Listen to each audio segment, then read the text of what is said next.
Assalamualaikum warahmatullahi wabarakatuh. Alhamdulillahilladzi bini'matihi tatimmus shalihat wa bifadlihi tatanazzalul khairat wal barakat wa bitaufiqihi tatahaqqaqul maqasid wal ghayat. Asyhadu an la ilaha illallah wahdahu la syarika lah wa asyhadu anna Muhammadan abduhu wa rasuluh. Allahumma salli wa sallim wa barik ala sayyidina Muhammad wa ala alihi wa ashabihi ajma'in, amma ba'd. Puji dan syukur kita ucapkan kepada Allah Subhanahu wa taala. Setiap hari yang kita lalui tidak bisa terlepas dari rahmat, keberkatan dan nikmat yang diberikan oleh Allah Subhanahu wa taala. Andaikan sedetik saja nikmat Allah berhenti, rahmatnya tidak turun, keberkatannya tidak meliputi kita, maka sungguh kita tidak bisa melanjutkan kehidupan ini. Salawat dan salam kita sampaikan kepada Nabi Muhammad sallallahu alaihi wasallam sebagai suri tauladan, qudwah ikutan yang diutus ke tengah-tengah umat akhir zaman. Mudah-mudahan kita dapat mengikuti risalah beliau dan mendapatkan syafaatnya di yaumil qiyamah kelak. Amin ya rabbal alamin. Hadirin jamaah maghrib rahimakumullah. Pada malam ini kita melanjutkan kajian surah Al-Baqarah, tafsir surah Al-Baqarah ayat 127. 127. Allah Subhanahu wa taala berfirman, Bismillahirrahmanirrahim. Wa idh yarfa'u Ibrahimul qawa'ida minal baiti wa Ismailu rabbana taqabbal minna innaka antas sami'ul alim. ربنا واجعلنا مسلمين لك ومن ذريتنا أمة مسلمة لك ومن ذريتنا أمة مسلمة لك وأرنا مناسكنا وتب علينا إنك أنت التواب الرحيم. Sadaqallahul azim. Allah Subhanahu wa taala berfirman di dalam surah Al-Baqarah ayat 127 128. Dan ingatlah ketika Ibrahim meninggikan kawaid, fondasi dari Baitullah, wa Ismail dan Ismail. Dan ingatlah ketika Nabi Ibrahim dan Nabi Ismail meninggikan pondasi Baitullah. Lalu mereka berdoa, Rabbana taqabbal minna. Ya Tuhan kami, terimalah persembahan amal dari kami. Innaka antas sami'ul alim. Sesungguhnya Engkau Maha mendengar lagi Maha mengetahui. Doa selanjutnya, Rabbana, ya Tuhan kami, waj'alna muslimaini lak, dan jadikanlah kami berdua orang yang berserah diri kepadamu. Wa min dzurriyyatina ummatan muslimatan lak. Demikian juga jadikanlah keturunan-keturunan kami juga umat yang berserah diri kepadamu. Wa arina manasikana, dan perlihatkanlah kepada kami tempat manasik, ya, pelaksanaan manasik kami, ya. Wa tub alaina, dan terimalah taubat kami, sesungguhnya Engkau Maha penerima taubat dan Maha pengasih. Hadirin jemaah maghrib rahimakumullah. Di dalam ayat ini Allah Subhanahu wa taala kembali menceritakan tentang kisah peristiwa masa lalu yang dialami oleh dua orang nabi, ya. Ayahnya nabi, anaknya juga nabi. Dua orang dari anaknya Nabi Ibrahim dikaruniakan anak berupa Nabi Ismail, seorang nabi dari Ibunda Hajar, dan juga dikaruniakan anak dari Ibunda Sarah, Ishak, Nabi Ismail dan Nabi Ishak, kedua-duanya nabi. Dari cerita ini Allah Subhanahu wa taala menekankan kepada kita bahwa kita perlu untuk mengingat sejarah masa lalu, peristiwa masa lalu. Bahkan para ulama ketika mengkaji isi kandungan Al-Quran, mereka menyimpulkan bahwa 2/3 dari kandungan Al-Quran adalah tentang cerita, tentang kisah, tentang sejarah yang terjadi pada masa lalu. Maka bagi umat Islam, sejarah itu penting. Sejarah itu tidak boleh dilupakan. Karena kita belajar dari figur, belajar dari sejarah yang sudah turun-temurun. Dan itu merupakan keistimewaan umat akhir zaman. Kita umat terakhir ngeli turun Tuhan contoh-contoh masa lalu. Bagaimana keingkaran Allah Subhanahu wa taala kepada pelaku-pelaku maksiat. Fa kaifa kana nakir? Bagaimana Allah itu sangat marah, sangat murka kepada para pelaku maksiat. Pada bagaimana Allah menghancurkan kaum Nabi Nuh, bagaimana Allah membinasakan kaum Nabi Saleh, kaum Nabi Hud, kaum Nabi Musa, Nabi Ibrahim, dan seterusnya. Semua tercatat dalam sejarah. Bahkan Al-Quran begitu banyak mengisahkan peristiwa-peristiwa masa lalu. Ini memberikan kepada kita pengajaran dan ibrah bahwa tidak boleh melupakan sejarah. Kalau ingin sukses, lihat bagaimana metode yang pernah ditempuh oleh para pendahulu-pendahulu kita. La yasluhu amru hadhil ummah illa bima saluha bihi awwaluha. Tidak akan terselesaikan problematika yang dihadapi oleh umat masa kini sebelum belajar bagaimana solusi yang pernah didapatkan oleh orang-orang masa dulu, salafu hadhil ummah. Maka di sini Allah Subhanahu wa taala memberikan penekanan untuk mempelajari ibrah dari kisah bagaimana Nabi Ibrahim dan Nabi Ismail kembali membangun pondasi Ka'bah.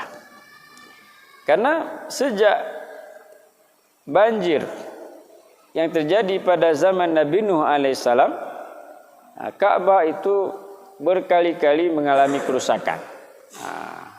Setiap kali terjadi banjir besar, terjadi gempa bumi, peristiwa-peristiwa alam yang dahsyat, ini berdampak juga ke rusaknya Ka'bah.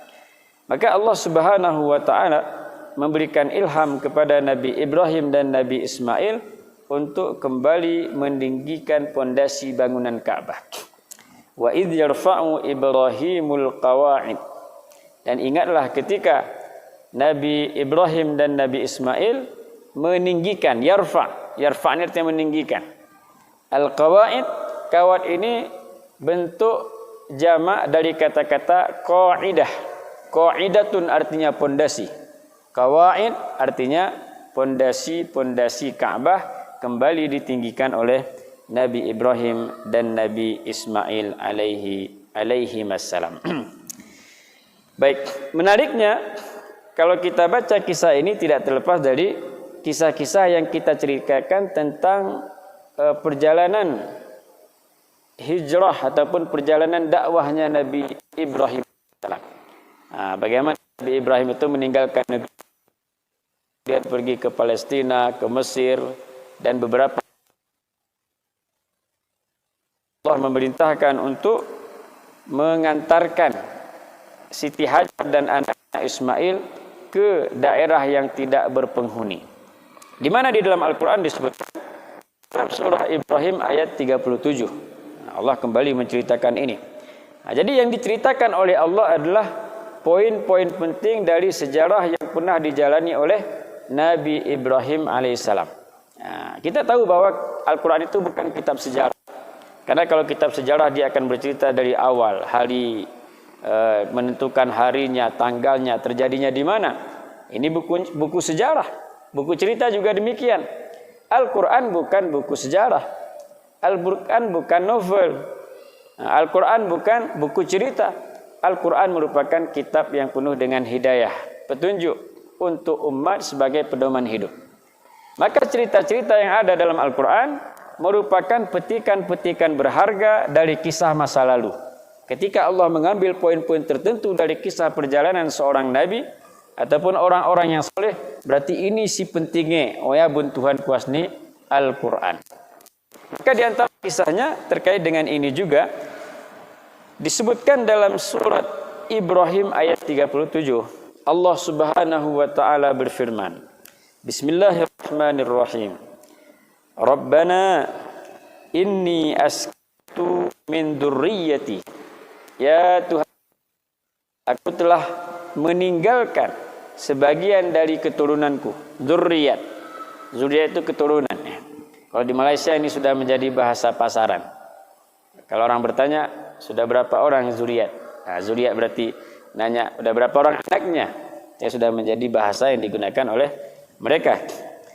Rabbi inni askantu min dzurriyyati. Ya Tuhanku, aku telah meninggalkan sebagian dari keturunanku biwadin, di satu lembah. Wadin. Kita gaya luas ini juga termasuk lembah. Di kanan gunung, kiri gunung, depan gunung, belakang gunung, kita juga berada dalam lembah. Mekah juga disebut dengan wadun, wadin. Wadin ini artinya lembah. Aku telah meninggalkan sebagian dari keturunanku di lembah ghairi dzi zar'in, yang tidak memiliki tanam-tanaman. Lembah yang tandus. Inda baitikal muharram, yang berada dekat dengan rumahmu yang mulia, Baitullah al-Muharram. Jadi padahal kan Allah juga tahu. Allah akan tahu kondisi bagaimana kisah perjalanannya, tapi tetap mengadukan kepada Allah Subhanahu wa taala. Artinya walaupun kita menganggap Tuhannya kebetihai kita susah, masa gera bantu kebetihai kita giara, masa ge usahe. Kebetihai kita sulit, masa tidak diberikan solusi. Allah tahu. Mehne betih Tuhanna. Bahkan daun-daunan yang jatuh di malam hari betihai hintauhe berapa bilangannya. Allah tahu. Cuman kita perlu aksi dari makhluk. Kita sebagai makhluk perlu adab. Perlu kita meminta, bertadarru'. Inilah perlunya Allah terkadang membuat kita jatuh, terkadang bangun. Terkadang kita susah, terkadang senang. Terkadang kita tiada, terkadang juga diberikan oleh Allah karunia. Untuk apa? Agar kita merengek, agar kita tadarru', kembali kepada Allah berdoa. Bahkan ada hadis disebutkan dalam satu hadis, andaikan kalian, ini maknanya, andaikan umat ini, andaikan bangsa ini, andaikan kalian, kata Nabi, tidak pernah berdosa, sungguh akan digantikan oleh umat lain yang berdosa, lalu mereka bertobat kepada Allah Subhanahu wa taala. Jadi rasa perlu, rasa butuh ini merupakan sifatnya hamba. Pakaian tu ya. Jika kita perlu, kita butuh, kita sangat kesusahan, membutuhkan Allah Subhanahu wa taala. Inilah makna penghambaan. Kalau tidak akan muncul nilai-nilai penghambaan. Ketika setiap orang merasa sudah terpenuhi semua hajatnya. Ketika semua orang merasa sudah senang, tidak perlu lagi kepada Allah Subhanahu wa taala. Ini sebenarnya alamat-alamat bahwa umat ini akan diganti dengan bangsa lain, dengan umat yang lain. Wajar ketika kita salah kita kembali dan itu merupakan nikmat. Banyak orang yang ketika bergelimang dengan harta tidak pernah sholat. Ketika diuji oleh Allah, tumpur umpamanya, habis semua, bahkan keluarganya juga habis. Di situ baru muncul bahwa dia merasa memiliki Tuhan. Makanya di balik musibah itu ada nikmat. Jangan terus kita menca-menca. Bertakwa kepada Allah, bersikap sabar, karena Allah telah menyediakan hal-hal yang menggembirakan kita. Artinya musibah itu bukan Allah itu murka.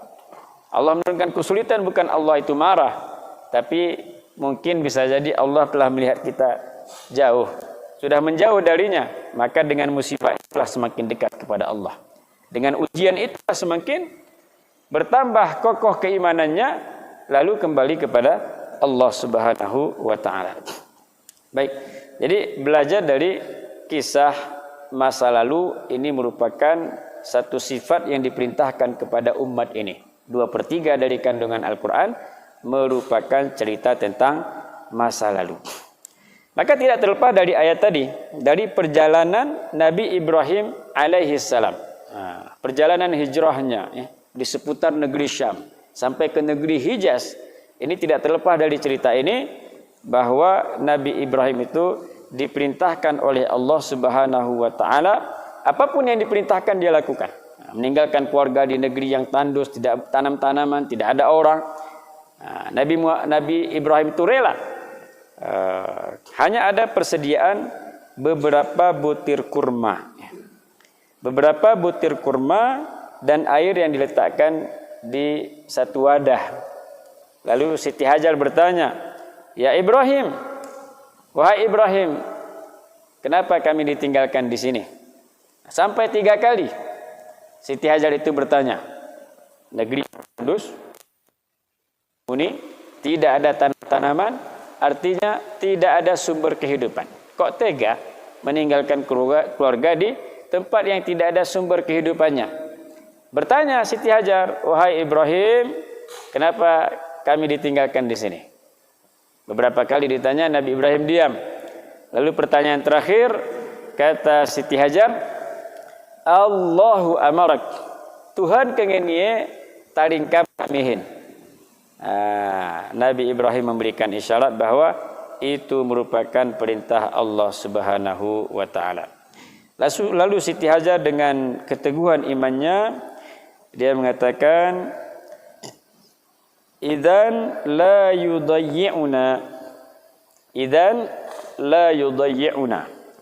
Jadi kalau Allah yang memerintahkan, maka tentu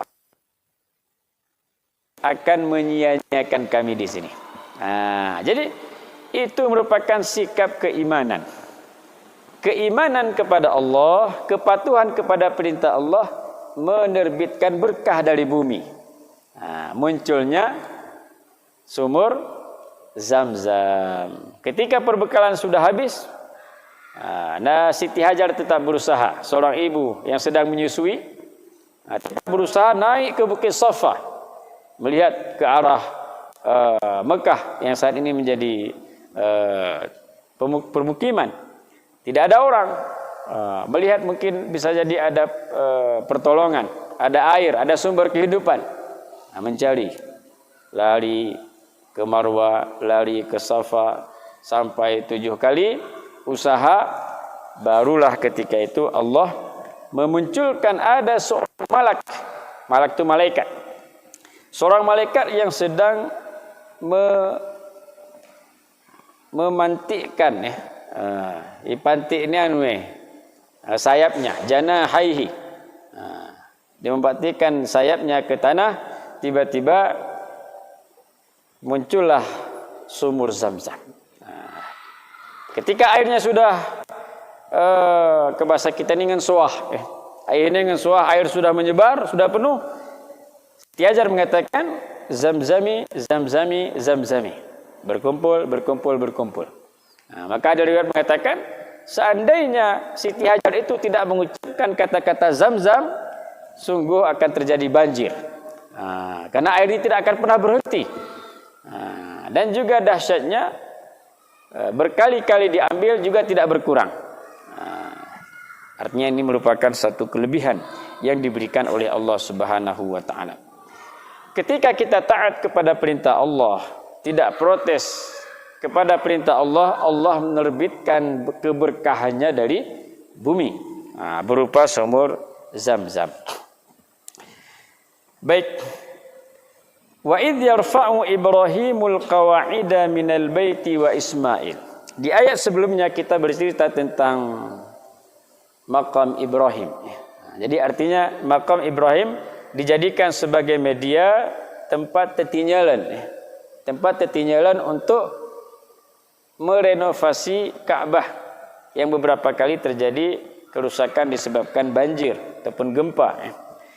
Nah, ini dijelaskan di ayat sebelumnya, di mana termasuk salah satu kelebihan yang diberikan kepada sahabat Umar bin Khattab, di mana kata-katanya sesuai dengan wahyu. Di antaranya adalah dia mengatakan, ya Rasulullah, tidakkah kita jadikan makam Ibrahim ini menjadi tempat solat? Lalu turun ayat, wattakhidhu min maqami Ibrahim musalla, dan jadikanlah makam Ibrahim itu sebagai tempat solat kalian. Sehingga ada perintah setiap kali kita menyelesaikan tawaf 7 kali putaran, sunat untuk solat sunat tawaf namanya di belakang makam Ibrahim. Salli sunnat tawafi rak'ataini mustaqbilal qiblati adaan lillahi ta'ala, yang pakai lafaz misalnya. Disunnahkan untuk solat di belakang makam Ibrahim. Jika ada keterkaitannya cerita itu dengan cerita Nabi Ibrahim dan Nabi Ismail merenovasi Ka'bah. Kemudian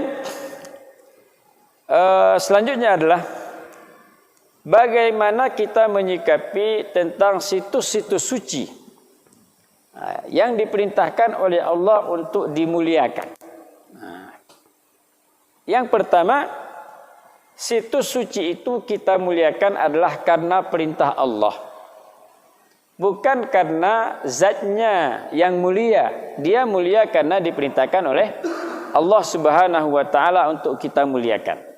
Seperti Baitullah, Masjidil Haram, Tanah Haram, Masjid Nabawi, Raudhah, Hajar Aswad, Maqam Ibrahim, masjid misalnya di kita dan sebagainya. Ini kan merupakan situs-situs suci. Tapi kemuliaannya bukan karena mulia sendiri, tapi karena kini Tuhan kita muliakan. Maka di sini jangan kita sampai salah niat. Jangan sampai menyembah situs yang bersangkutan.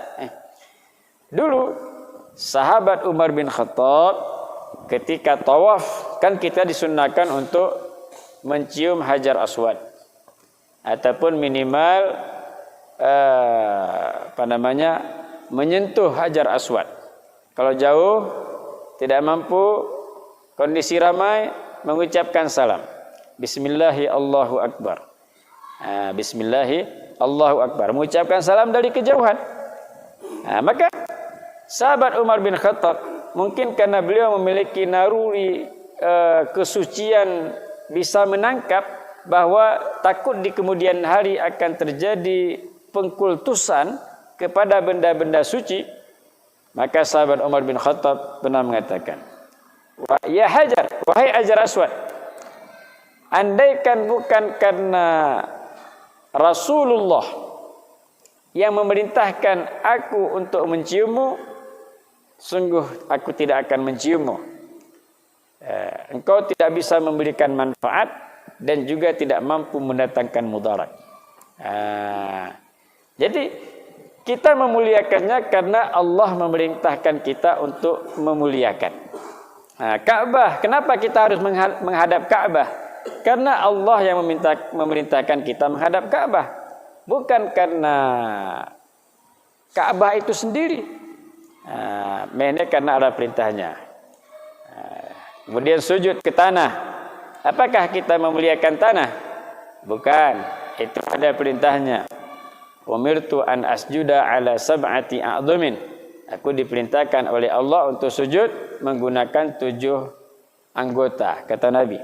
Perintah. Jadi mana kena perintah? Di sini terkadang orang-orang di luar Islam menganggap bahwa umat Islam pun sama dengan kita. Kita memuliakan patung, mereka pun memuliakan Ka'bah, batu. Kita mengkultuskan berhala, mereka juga menyembah tanah. Jadi ini perlu untuk dipahami. Kadang kita ketika dihadapkan dengan persoalan logika seperti ini, jadi buntu. Sungguh saya nak ke. Ini masalah. Sehingga ada orang-orang yang tidak kuat, tidak mampu untuk melawan logika yang dilontarkan oleh orang-orang non-Muslim, sehingga akhirnya menganggap sama. Beki hipe kita mayu, yang penting beragama sama. Ini perlu untuk diluruskan.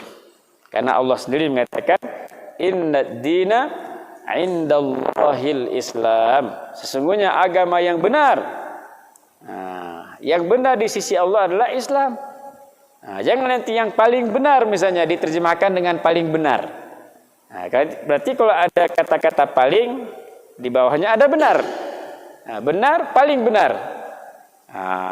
Dulu ada seorang jamaah ketika saya membina satu pengajian di Cyberjaya. Dulu di Cyberjaya di Malaysia, ada salah satu dari anggota pengajian itu, beliau dari Riau, mu'allaf, sudah lama mu'allafnya, sudah bertahun-tahun. Masuk Islam, istrinya Islam murni, pernah bekerja di Singapura, kemudian beliau juga pernah bekerja di Malaysia. Jadi dia masih meyakini bahwa semua agama itu benar. Cuma saya lebih tenang dengan Islam, katanya. Ini masalah sebenarnya. Masalah. Jadi ketika mengaku yang lain benar, Islam juga benar, berarti menganggap sama. Kebenaran itu lihat dari kontennya. Nyahi praktek ritual agama yang dilakukan. Kalau sudah masuk unsur-unsur kesyirikan, tidak benar. Karena dalam Islam itu, innal ladzina amanu wa amilus solihat. Sesungguhnya orang-orang beriman dan melakukan amal soleh. Amal soleh itu baru diterima, yang pertama benar cara pelaksanaannya, yang kedua ikhlas. Itu yang umumnya, ada syarat-syarat yang lain. Yang pertama benar dulu, sesuai enggak dengan perintah. Nyahi perintah ini Nabi. Bagaimana perintahnya dalam hadis? Bagaimana petunjuknya dalam Quran? Jadi kalau sudah benar, lalu ikhlas, maka akan diterima amalannya. Walaupun kita tidak bisa untuk memastikan, tidak bisa memastikan, karena di sini kita lihat Nabi Ibrahim yang sampai ke tingkatan Khalilullah. Hanya Nabi Ibrahim yang sampai ke tingkatan Khalilullah, orang yang dicintai Allah Subhanahu wa taala, Khalil. Nabi Ibrahim dengan Nabi Ismail pun masih berdoa di sini. Di sambungan ayat tadi, Rabbana taqabbal minna, ya Allah terimalah dari kami. Mana mungkin Nabi Ibrahim, Nabi Ismail melakukan amal tidak sesuai tuntunan? Artinya ketika sudah sesuai tuntunan pun memang kita tidak menjamin. Konon lagi yang tidak sesuai tuntunan. Sehingga sesuai tuntunan tetap kita berdoa kepada Allah agar diterima amal kita. Rabbana taqabbal minna, ya Allah terimalah dari kami. Innaka antas samiul alim, sesungguhnya engkau maha mendengar lagi maha mengetahui. Maka Allah itu sangat murka kepada orang yang tidak pernah berdoa. Murka. Allah marah kepada orang yang tidak pernah meminta. Solat, dia menganggap sudah pasti diterima solatnya. Puasa sudah pasti diterima puasanya. Zakat sudah pasti diterima zakatnya. Dia santai. Dia Allah itu inginnya kita berdoa meminta kepadanya. Man lam yas'alillaha yaghdab alaih. Barang siapa yang tidak pernah meminta kepada Allah, Allah murka kepadanya. Nggak kita buat tanpa amal tu, tetap kita serahan ke Tuhan. Rabbana taqabbal minna. Ya Allah, terimalah dari kami. Innaka antas samiul alim. Memang kita sudah solat, mungkin solat kita lebih banyak cacatnya dibandingkan benarnya. Memang kita sudah solat, mungkin lebih banyak tidak khusyuknya dibandingkan konsentrasinya. Maka di sini perlu untuk kita terus meminta kepada Allah agar menerima amal-amal kita. Makanya tadi harus amanu wa amilus solihat. Beriman, melakukan amal soleh. Amal soleh sesuai dengan petunjuk. Ada nggak petunjuknya? Walaupun petunjuknya mungkin sudah berdasarkan tafsiran para ulama, selama masih ada dalil yang mengarah ke situ, ya tidak masalah. Nggak masalah, penting sesuai petunjuk. Nabi pernah melihat ada seseorang yang berdoa meminta kepada Allah dengan penuh khusyuk. Cuman yang bersangkutan memakan yang haram. Yang bersangkutan memakai pakaian yang haram. Yang bersangkutan juga tidak suci. Maka komentar dari Nabi adalah anna yustajabu lahu. Bagaimana mungkin Allah menerima doanya? Maka Allah itu suci dan Allah itu didekati dengan amal-amal yang bentuknya kesucian. Maka tidak boleh kita menganggap bahwa semua agama itu sama. Semua agama itu sama. Sehingga hari ini kita ada mendengar misalnya fikih lintas agama. Fikih lintas agama, bagaimana itu? Jadi kita harus hati-hati dengan logika pemikiran hari ini yang sedikit demi sedikit membawa kita ke jurang kebinasaan. Yang membawa kita untuk meninggalkan ajaran agama yang asli. Kecuali hal-hal yang sifatnya multi interpretasi. Banyak penafsiran, boleh seperti ini, boleh seperti ini, boleh seperti ini. Cuman kalau agama itu kan tidak boleh dikatakan sama. Nggak boleh ya. Jadi di sini perlu untuk terus kita memperhatikan mana masalah namanya sawabit. Sawabit ini hal-hal prinsip yang tidak bisa diubah. Mana hal-hal sifatnya mutaghayyirat. Mutaghayyir artinya hal-hal yang dinamis, bisa berubah dengan perkembangan waktu dan masa. Bahwa Islam itu sesuai dengan di setiap tempat dan waktu. Yasluhu likulli zamanin wa makanin. Islam itu sesuai diterapkan di setiap waktu dan tempat. Cuman tidak semua. Maka sholat zuhur mau jadi 2 rakaat misalnya, bukan karena safar ya. Ataupun boleh sholat misalnya di jamak zuhur, subuh, zuhur, asar, maghrib, isya. Jamaknya nanti sebelum tidur. Jadi itu kan hal-hal prinsip, hal-hal yang baku sudah ada petunjuknya, tidak bisa dirubah. Ada hal-hal yang sifatnya multi interpretasi, bisa ditafsirkan sesuai dengan perkembangan zaman. Maka di sini jangan kita salah memahami bahwa semuanya boleh diubah. Meh nengok, hanya nak nengok. Ini bermasalah. Ada sawabit, hal-hal prinsip, hal-hal yang sudah baku. Ada mutaghayyirat, hal-hal yang sifatnya dinamis, bisa berubah sesuai dengan perkembangan waktu dan masa. Baik. Kemudian Nabi Ismail dan Nabi Ibrahim berdoa kepada Allah. Rabbana ij'alna muslimaini lak. Padahal Nabi itu kan kalau kita lihat dari perjalanan keimanan hamba, ada makhluk ni Tuhan ni imannya terus merosot. Berkurang. Itu imannya iblis, syaitan. Ada makhluk ni Tuhan ni imannya yang konstan, tetap. Imannya malaikat. Dalam surah dalam Al-Quran ya, Allah Subhanahu wa taala menyebutkan la ya'sunallah ma amarahum, At-Tahrim ayat 6. la ya'sunallaha ma amarahum wa yaf'aluna ma yu'marun.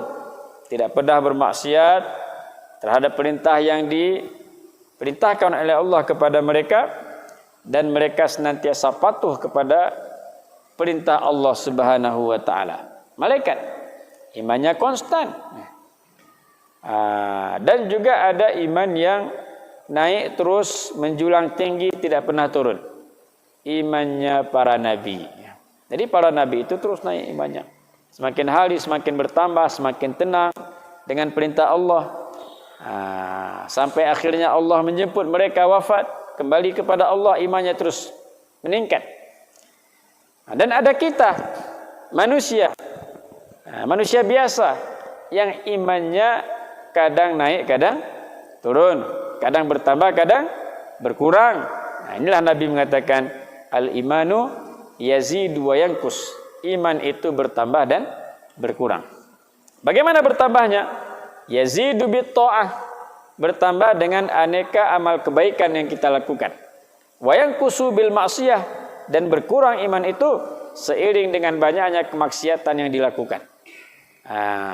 Yang ingin saya sampaikan adalah seorang nabi yang imannya tadi terus menjulang, Nabi Ismail, Nabi Ibrahim, yang terus bertambah keimanannya seiring dengan perintah yang diberikan Allah kepada mereka, dihadapi dengan kesabaran, baik ketaatan ataupun bentuknya memang untuk meninggikan derajat mereka di hadapan Allah, itu tetap berdoa kepada Allah, Rabbana waj'alna muslimaini laka. Ya Allah, jadikanlah kami berdua orang yang berserah diri kepadamu. Ini Nabi. Jadi Nabi penguk tetap seperti itu doanya, apalagi kita. Kan sangat rentan itu. Sangat rentan perubahan hati ini. Hati itu dinamakan dengan hati al-qalbu, summiyal qalbu litaqallubihi. Kalbun itu artinya berbolak-balik, tidak tetap. Ben berhat ne ngogi, ben bersetuju gi jadi tak.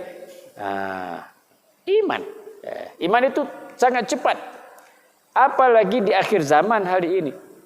Di akhir zaman kata Nabi, yusbihu mu'minan wa yumsi kafiran. Sangat potensi seseorang itu pada paginya masih beriman, sorenya sudah kufur, atau sebaliknya, sorenya beriman, paginya sudah kufur. Artinya kita artinya harus lebih memperbanyak doa lagi. Kan doanya misalnya diajarkan kepada kita, Allahumma sabbit qalbi ala dinika wa ta'atika. Ya Allah, tetapkanlah hatiku di dalam agamamu dan di dalam ketaatan kepadamu. Ini Nabi, Rabbana ja'alna muslimaini laka, jadikanlah kami orang yang berserah diri. Apa kurangnya seorang Nabi itu? Apa kurangnya para anbiya itu berserah dirinya kepada Allah, tapi tetap juga berdoa. Sehingga doa tadi, ada ulama Timur Tengah, ulama Hijaz mengatakan untuk memperbanyak bacaan doa itu ketika kita sujud. Allahumma tsabbit qalbi ala dinika wa ta'atika. Ada yang menganjurkan demikian. Walaupun doa-doa yang mungkin tidak maksur ataupun tidak dibaca oleh Nabi sebelumnya, tidak dari hadis, tidak dari Quran. Ini kalau kita baca pun bacanya di dalam hati. Cuman kalau memang doa itu pernah dibaca oleh Nabi dari hadis, dari Quran, para ulama mengatakan boleh dibaca ketika sujud. Karena Nabi mengatakan aqrabu ma yakunul abdu min rabbih wa huwa sajid. Posisi terdekat seorang hamba dengan Tuhannya adalah ketika dia sujud. Fa'aksiru, maka perbanyaklah doa. Ketika sujud perbanyak doa. Di antara doanya adalah doa agar kita tetap berserah diri tadi yang dianjurkan oleh para ulama. Cuman Nabi dulu membaca Rabbighfirli dzunubi jullihi Nabi mengatakan, Rabbi firli zunubi jullihi wa qillihi qalilihi wa kasirihi saghirihi wa kabirihi alaniyatihi wa sirrihi atau kama qala Rasulullah sallallahu alaihi wasallam.